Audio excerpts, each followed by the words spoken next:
একটা মেয়েকে বিয়ে করা ছাড়া আই লাভ ইউ দেওয়া, এটা কি? আর এটারে বৈধ মনে করা কি? কুফরি। হারামকে হালাল মনে করা কি? কুফরি।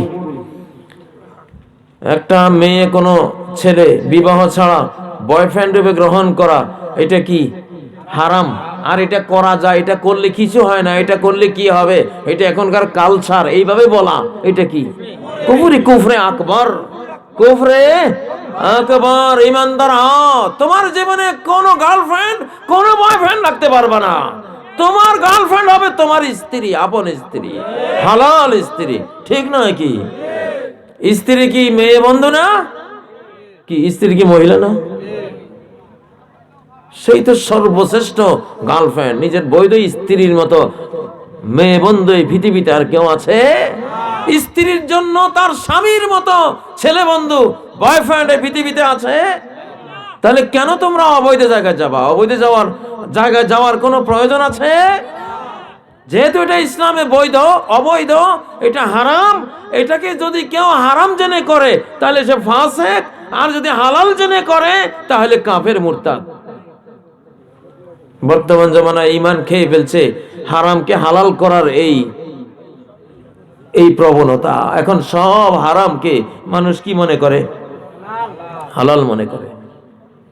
কোন হারামকে হালাল মনে করা যাবে না। বাদ্য বাজনা হারাম না হালাল? এটাকে হারাম মনে করে করলে ফাসিক, গুনাহগার, কবিরা গুনাহগার।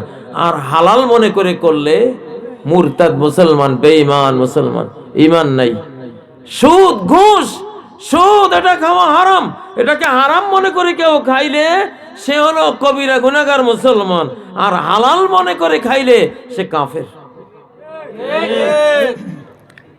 পাপ সব যুগেই ছিল পৃথিবীতে, পাপ থাকবেই, এটা থাকবেই। পাপ হয়েছে, মাপ চেয়েছি, আল্লাহ ক্ষমা করবেন। কিন্তু পাপ করার পরে যদি বলেন যে এই পাপ করলে কি হবে, এখন কি আর এটা ছাড়া চলা যায়? গোটা পৃথিবী চলছে এদিকে, তাহলে আপনি সুদ কি হালাল করে ফেললেন। পাপ করার চেয়েও বড় পাপ হলো পাপ করার পরে ওই পাপকে হালাল, বৈধ, লিগ্যাল মনে করা। এইটা করলে আর কি নেই, ঈমান না, ঈমান শেষ। এটা এই যুগের ব্যাধি। এই জন্য সাবধান যুবকেরা, আমরা কুফরি শিরকে মুক্ত ঈমান চাই। কি মুক্ত ঈমান? তাবিজ, তোমার তাবিজের মধ্যে কত শিরক।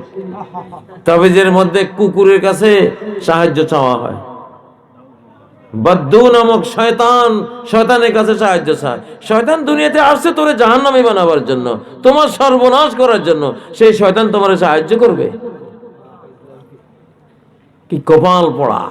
এই জন্য ইসলামে কোন তাবিজ তোমারের এটা শিরিক মনে। আল্লাহ তামিমাতান ফাকাদ আশরাকা, কেউ তাবিজ জুনালে সে কি করলো?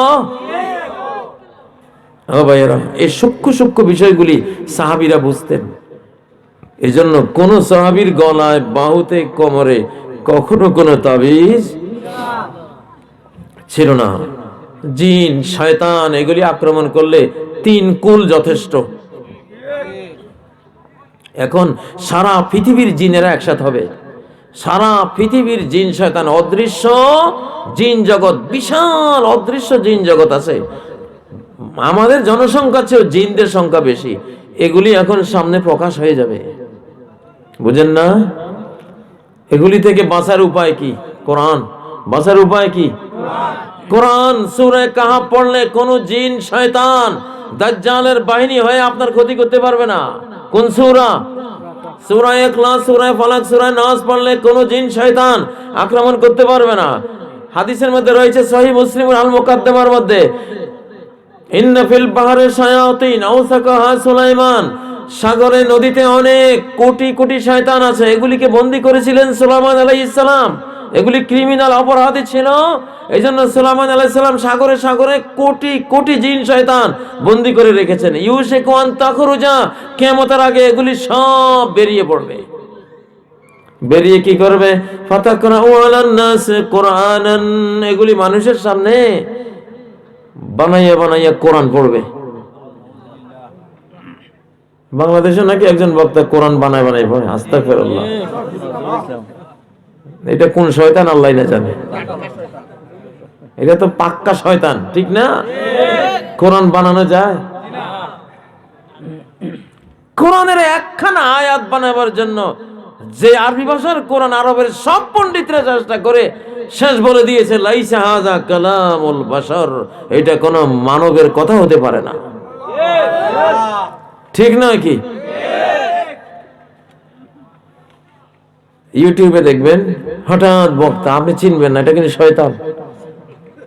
লা তাকুমুস সাআতু হাত্তা ইয়াযহারা ইবলিস ওয়া ইয়ামশি ফিল আসওয়াক, কিয়ামতের আগে ইবলিস মানুষের রূপ নিয়ে বাজারে বাজারে হাঁটাচলা করবে, ওয়াজ করবে, সুযোগ বুঝে এক অচেনা অজানা জায়গায় গিয়া মজমা বসাই দিবে আর বলবে হাদিসে এই আছে, এটা আছে, এটা আছে, এটা আসলে ইবলিস। এই জন্য অচেনা মানুষের কাছে এখন ওয়াজ শোনা এই যুগে বিপদ। তার ঠিকানা জানতে হবে, লোকটা কে, আমাদের জাতীয়ভাবে পরিচিত কিনা এটা জানতে হবে। এই যুগে এমন শয়তান বের হবে, ওই যে সাগরে বন্দী শয়তানগুলি সব এখন ওদের বাঁধন শেষ, ওরা এখন আল্লাহর পক্ষ থেকে অনুমতি পেয়ে শেষ জামানায় ঈমানের পরীক্ষা নেওয়ার জন্য বেরিয়ে পড়বে। শয়তান দেখাও যাবে, ক্যামেরাও দেখা যাবে। এখন কিয়ামতের আগে সব আল্লাহ নিদর্শন আল্লাহ প্রকাশ করে দেবেন। সানুরিহিম আয়াতিনা ফিল আফাকি ওয়া ফি আনফুসিহিম, আমার আয়াতগুলি আমি, আমার নিদর্শনগুলি আমি দেখিয়ে দেব অচিরেই মানব জাতিকে, ফিল আফাক দিক দিগন্তে, ওয়া ফি আনফুসিহিম তাদের নিজেদের মধ্যেও, যা যা লুকানো রহস্য ভান্ডার আছে সব দেখিয়ে দেব কিয়ামতের আগে। এই জন্য অদৃশ্যগুলি সব প্রকাশ হয়ে যাবে। আমরা বলছিলাম কি মুক্ত ঈমান চাই? শিরিক মুক্ত ঈমান চাই, কুফরি মুক্ত ঈমান চাই। কোন মুসলমান, সে বেদাতি হোক, সে কবর পূজারি হোক, মাজার পূজারি হোক, পীর পূজারি হোক, সে কি হয় হোক, সে ভণ্ড হোক, তার বিচার কোনো বেঈমান দ্বারা করানো যাবে না। তার বিচার করবে মুসলিমরা। কোন রাষ্ট্রকে এনে অমুক মুসলমানকে মারো, সাদ্দামকে মারো, ইরানকে মারো, এগুলি করা, এগুলি কুফরি কাজ। এগুলি কোন মুসলমানকে মারাবার জন্য কোন বেঈমানকে আনতে পারে না।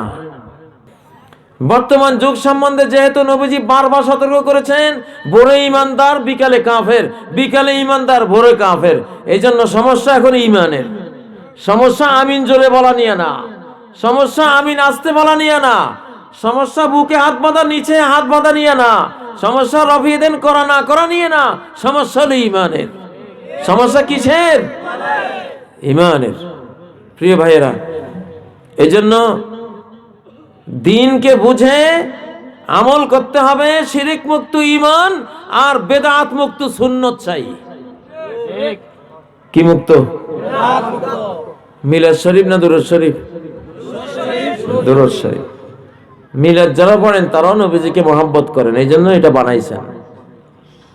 তাদের ওইটুকু ঠিক আছে, তারা মহব্বত করেন, ঠিক আছে, কিন্তু যে জিনিস বানানো হয়েছে এটা ভুল, এটা রং, এটা রং। কারণ দুরূদের কথাই কোরআনে হাদিসে সবখানে আছে। মিলাদ শরীফ পড়া এটা নাই। ইয়া আইয়ুহাল্লাযীনা আমানু সাল্লু আলাইহি ওয়া সাল্লিমু তাসলিমা, এটা কিসের কথা? দুরূদ। আমরা নামাজে মিলাদ পড়ি না দুরূদ পড়ি? আল্লাহুম্মা সাল্লি আলা মুহাম্মদ ওয়া আলা আলি মুহাম্মদ। ক্লিয়ার তো? নবীজিকে মহব্বত করব, মহব্বত করলে নবীর সুন্নতকে জিন্দা করব, নিজে কিছু বানাবো না। নিজে বানানো যায় না, ইবাদত বানানো যায় না, ইসলাম বানানো যায় না। নবীর ভালোবাসার জন্য দুরূদ আমি বানাবো না, নবীজি নিজেই বানিয়ে শিখিয়ে তারপর দুনিয়া থেকে বিদায় হয়েছেন। এই জন্য বেদাত মুক্ত সুন্নত সর্বক্ষেত্রে, যেখানে যেখানে বেদাতগুলি আছে, এটা আপনাদের আমাদের সবার ভালো, সবার কল্যাণে লাগবে। আমরা ঠকবো না। কবরে গিয়ে যদি দেখি সারা জীবন একটা আমল করলাম, এখন ফেরেশতারা আসছে আমাকে মারার জন্য যে কেন এগুলি করলাম, তাহলে সেখানে কি উপায় হবে? উপায় হবে বাঁচার?